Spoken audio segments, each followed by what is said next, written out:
Hello, welcome back. So today I'm doing a Leafs vs Habs playoff preview, Game 1. So I'm going to go through the lines, both Habs and Leafs, their defense pairings, and as well as their goaltending, the starting goaltender and a backup, and notable scratches. I picked three today, because that's the three that I've noticed that are most prominent. Um, so the Leafs first, they have Hyman, Matthews, and Marner. That's their top line. Matthews and Marner together. That Hyman is either third, second, or first line. So that line's good. First line, no problem. Second line, Foligno, Tavares, and Nylander. Tavares and Nylander usually together. You're perfectly fine with that. Foligno can play pretty much anywhere in the lineup. Anywhere you put him, he'll be fine. Riley, Nash, Kerfoot, and Mikheyev. That's your third line. That's perfectly fine. Kerfoot's on the right wing, which is new that I've seen. Riley Nash's third, fourth line players shouldn't be an issue. He's back from the trade deadline with Columbus, so you should be fine. Mikheyev's usually second, third, or fourth line, so he's pretty good there. Probably best suited as your third line on the wing, but you'll be fine. Then you have Spezza, Thornton, and Simmons just as your fourth line, which is perfectly fine. Thornton, 41 years of age, on the right wing. He's going to be good there. You have Spezza, which is your fourth line center. He's played amazing this year. Very good. 37 years of age. Third line. Yeah, fourth line rather.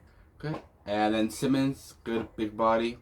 Not going to play a lot of minutes, but he's going to ruffle up the Habs a lot. Then your defense pairs, Riley and Brody. Really good this year. Riley's a very underrated season. He's one of those underrated defensemen in my opinion.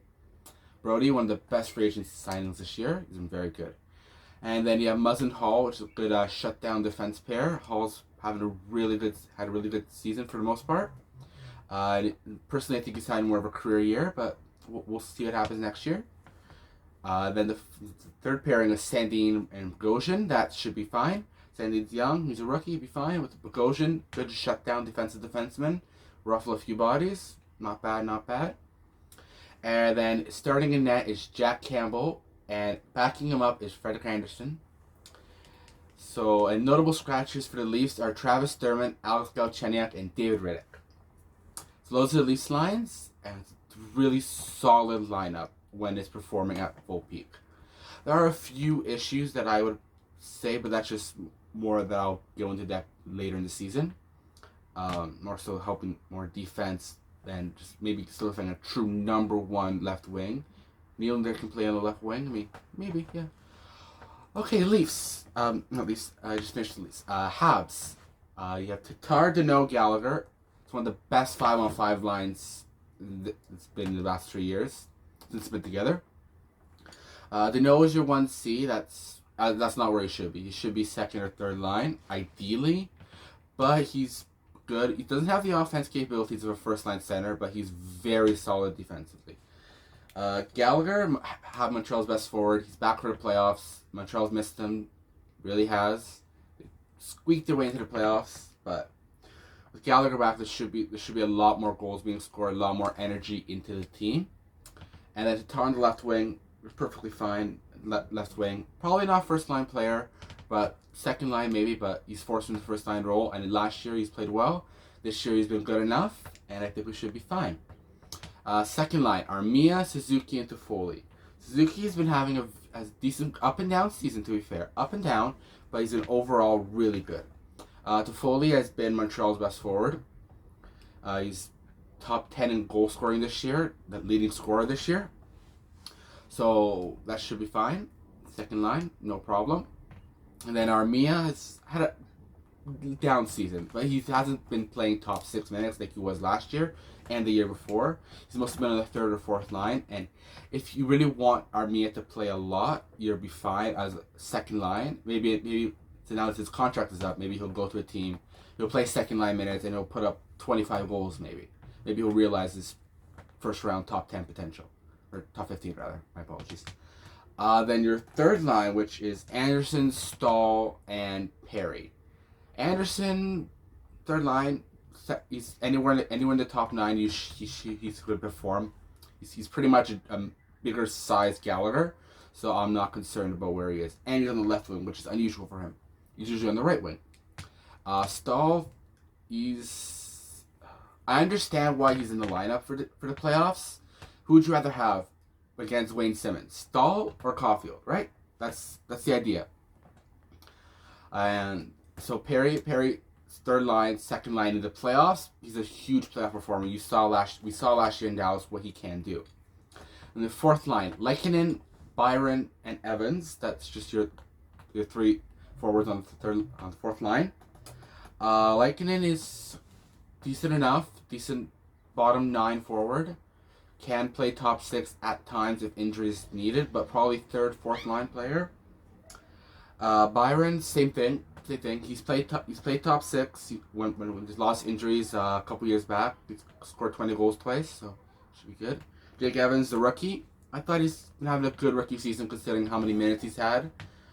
And overall, it should be fun. And now the defense pairings. On the left side, we have Edmondson paired with Petrie, who's been fantastic all season. Edmondson's really owned up to that contract, and Petrie has been just fantastic for most of the season. There was a stretch a couple months ago where he's like, what are you doing, Petrie? Instead of Norris Petrie? So what the hell are you doing, Petrie? And then the second pairing, you have Kulak and Sherratt.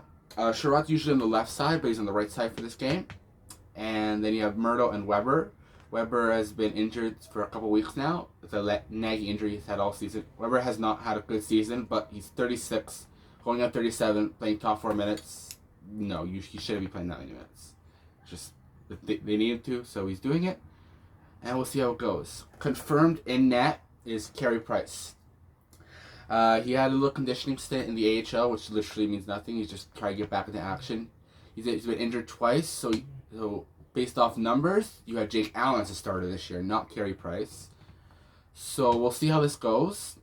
I'm really hoping for Carey Price to be Carey Price. Montreal needs him in the playoffs to perform like Carey Price. He is 33, so he's getting older, but goaltenders tend to age less. And Allen's good as your backup. If he gets injured again, Allen should be fine. He's a series stealer, but he's not going to steal you a cup. St. Louis fans will understand what I'm saying. Notable scratches. This is where most Montreal fans are really pissed off about. You have Romanov, Kotkaniemi, and Caulfield. I understand why, looking through it, why they scratched them. Ducharme, he's going to rotate the lineup. Montreal has a lot of players to play, especially on the blue line. And up front, they have a really solid depth team. So that's the lines. I'm fully expecting Toronto to win, but I'm hoping for Montreal. Hence, I'm wearing Toronto. I'm also wearing Montreal because I'm a Montreal fan. So I want Montreal to win, but I accept Toronto. This lineup, the first line is better. Second line is better for Toronto.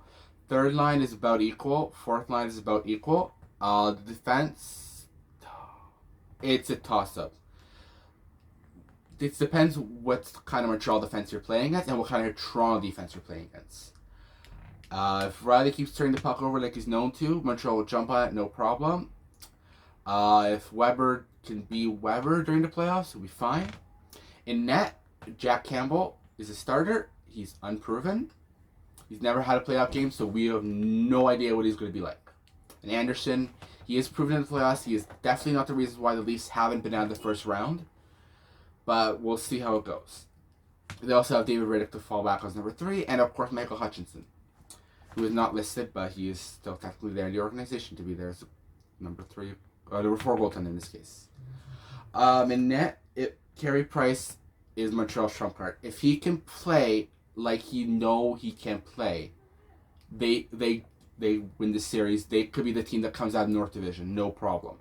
It all falls on what the goaltending does in Montreal, and if Jake Allen can be a good goaltender as well, if they need to be. So these are my thoughts. I'd love to hear your predictions in the comment section below. Please like and subscribe, and I hope to see you again very soon.